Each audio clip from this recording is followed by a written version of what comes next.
Assalamualaikum warahmatullahi wabarakatuh.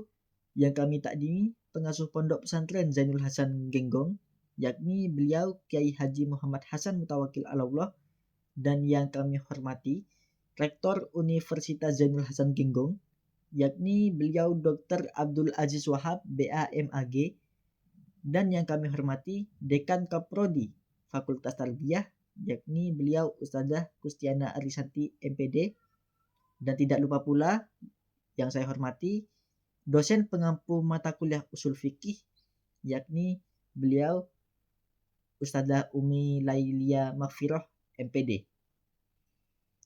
Sebelumnya perkenalkan, nama saya Muhammad Fanani dengan NIM 241201017677 dari kelas PAI 3C.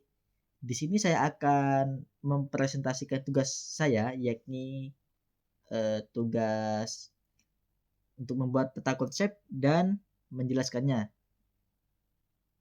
Aksi belajar cerdas. Adapun materi saya yakni kias. Baik, langsung saja ke materi.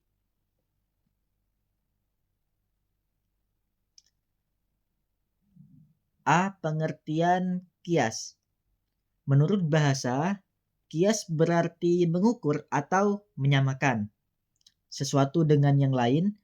Kemudian, adapun menurut para ahli usul fikih, kias ialah menerangkan hukum sesuatu yang tidak ada nasnya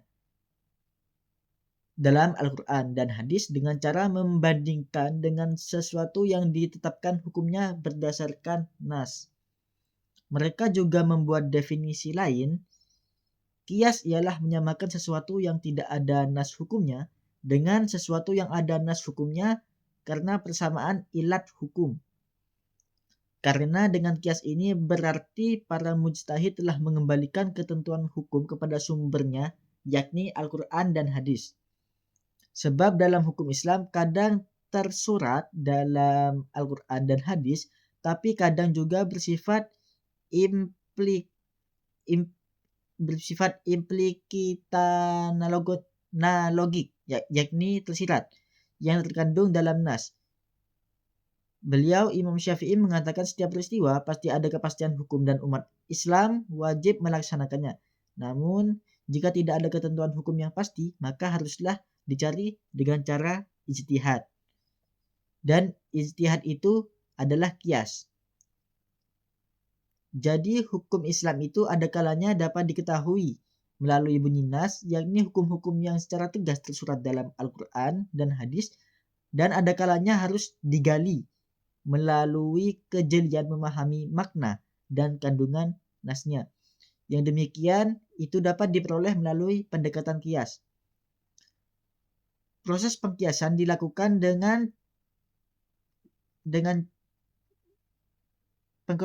proses pengkiasan dilakukan dengan cara menganalogikan sesuatu serupa karena prinsip persamaan ilat akan melahirkan hukum yang sama. Asas kias adalah menghubungkan dua masalah secara analogis berdasarkan persamaan sebab dan sifatnya. Apabila pendekatan tersebut menemukan titik persamaan, maka konsekuensi hukumnya harus sama pula dengan hukum yang ditetapkan. Yang kedua adalah analogi beda sifat, beda hukum. Kemudian dalam firman Allah disebutkan pada surat Al-Jasiyah ayat 21 yang berbunyi, apakah orang yang membuat kejahatan itu menyangka bahwa kami menjadikan mereka seperti orang-orang yang beriman dan mengerjakan amal soleh, yaitu sama antara kehidupan dan kematian mereka.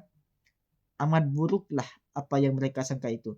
Kemudian dan firman Allah dalam surat Shad ayat 28 yang artinya, patutkah kami menganggap orang-orang yang beriman dan mengerjakan amal soleh sama dengan orang-orang yang berbuat kerusakan di muka bumi? Patutkah kami menganggap orang-orang bertakwa sama dengan orang-orang yang berbuat maksiat?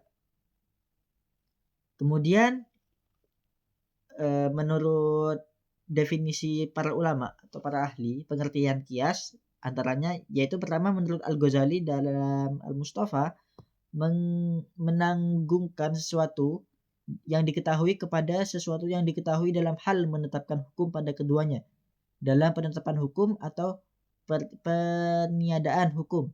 Kemudian menurut Qadi Abu Bakar, menanggungkan sesuatu yang diketahui kepada sesuatu yang diketahui dalam hal menetapkan hukum pada keduanya atau meniadakan hukum dari keduanya disebabkan ada hal yang sama antara keduanya. Kemudian menurut Ibnu Subki, menghubungkan sesuatu yang diketahui kepada sesuatu yang diketahui karena kesamaannya dalam ilat hukumnya menurut pihak yang menghubungkan mujtahid. Kemudian menurut Abu Hasan al-Basri, yaitu menghasilkan atau menetapkan hukum asal pada furu karena keduanya sama dengan ilat hukum menurut mujtahid. Kemudian menurut Al-Baidawi, menetapkan semisal hukum yang diketahui pada sesuatu lain yang diketahui karena keduanya berserikat dalam ilat hukum menurut pandangan ulama yang menetapkan. Kemudian lanjut ke rukun dan syarat qiyas. Yang pertama yaitu asal atau pokok, yaitu suatu peristiwa yang sudah ada nasnya yang dijadikan tempat mengkiaskan. Ini berdasarkan pengertian asal menurut fuqaha, sedangkan asal menurut hukum teolog adalah suatu nas syara' dengan menunjukkan ketentuan hukum. Dengan kata lain, suatu nas yang menjadi dasar hukum asal itu disebut juga maqis alaih atau yang dijadikan tempat mengkiaskan. Kemudian mahmul alaih yaitu tempat membandingkan, dan musyabbah bin yaitu tempat menyerupakan. Menurut sebagian besar ulama fikih, sumber hukum yang dipergunakan sebagai dasar qiyas harus berupa nas, baik nas Al-Quran atau hadis atau ijma'. Jadi tidak boleh mengkiaskan sesuatu dengan hukum yang ditetapkan dengan qiyas. Kemudian al-hukum, yang dua al-hukum.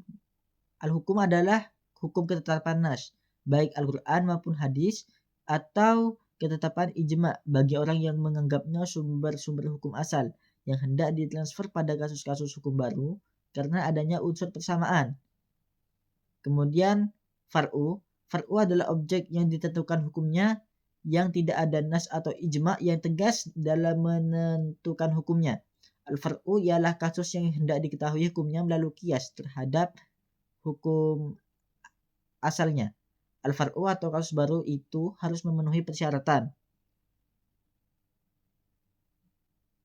Kemudian ilat adalah pokok yang menjadi landasan qiyas. Imam Fakhrul Islam Al-Bazdawi telah menegaskan bahwa ilat merupakan rukun qiyas dan landasan dari bangunan qiyas. Sebagian ulama mendefinisikan ilat sebagai suatu sifat yang lahir menetapkan orang dan sesuai dengan hukum. Orang yang mengakui adanya ilat dalam nas berarti ia mengakui adanya qiyas.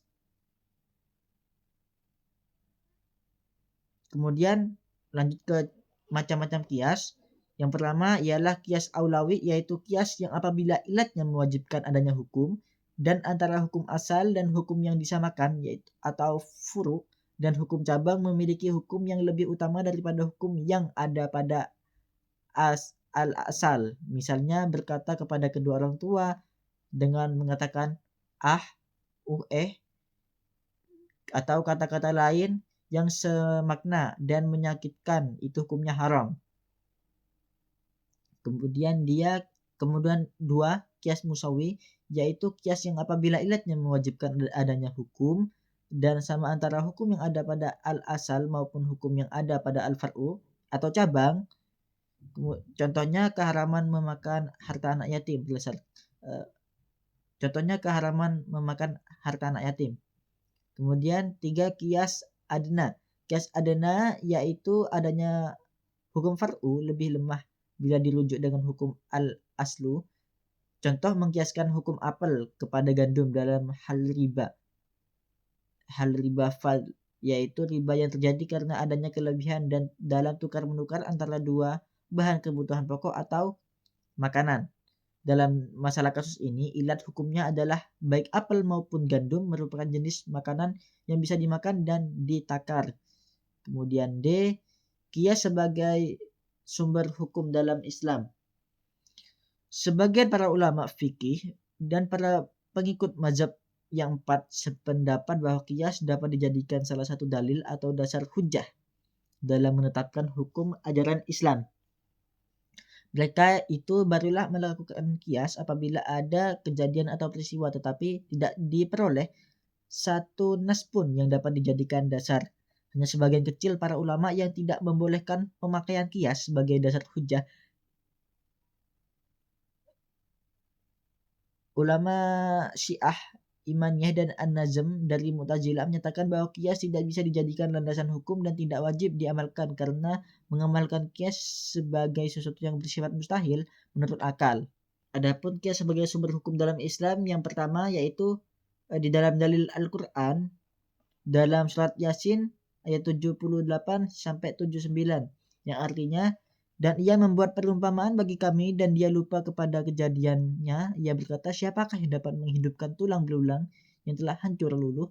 Katakanlah, ia akan dihidupkan oleh Tuhan yang menciptakannya kali yang pertama dan dia maha mengetahui tentang segala makhluk.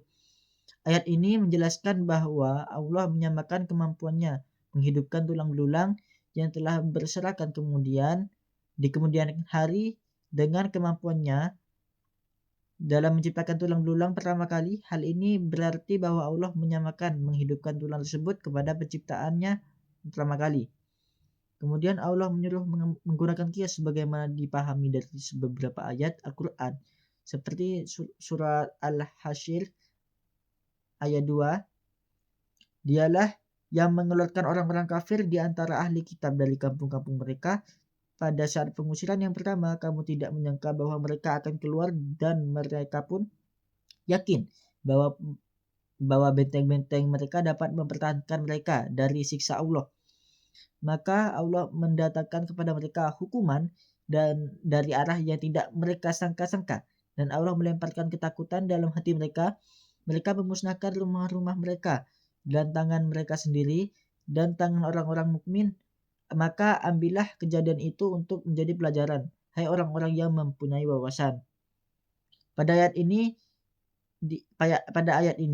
terdapat perkataan fatabiru ya ulil absyar, maka ambillah tamsil dan ibarat dari kejadian itu, hai orang-orang yang mempunyai pandangan tajam.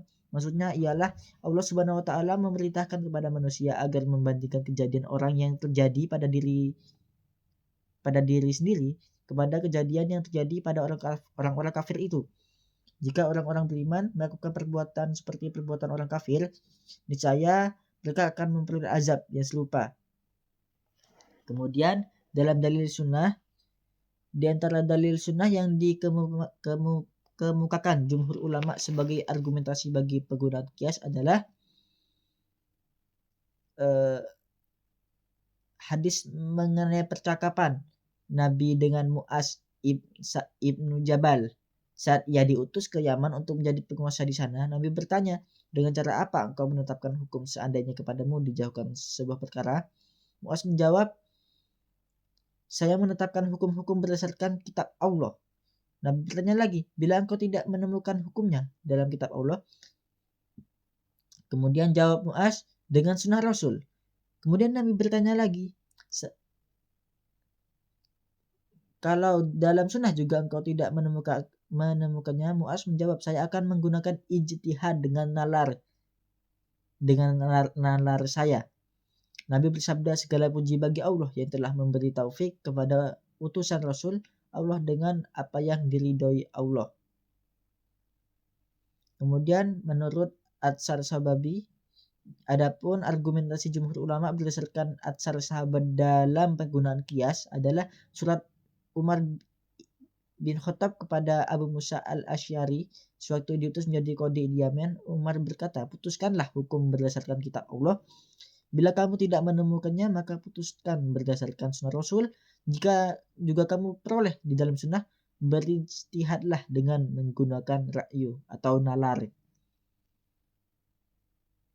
Mungkin cukup sekian pemaparan materi dari saya. Kurang lebihnya mohon maaf. Wassalamualaikum warahmatullahi wabarakatuh.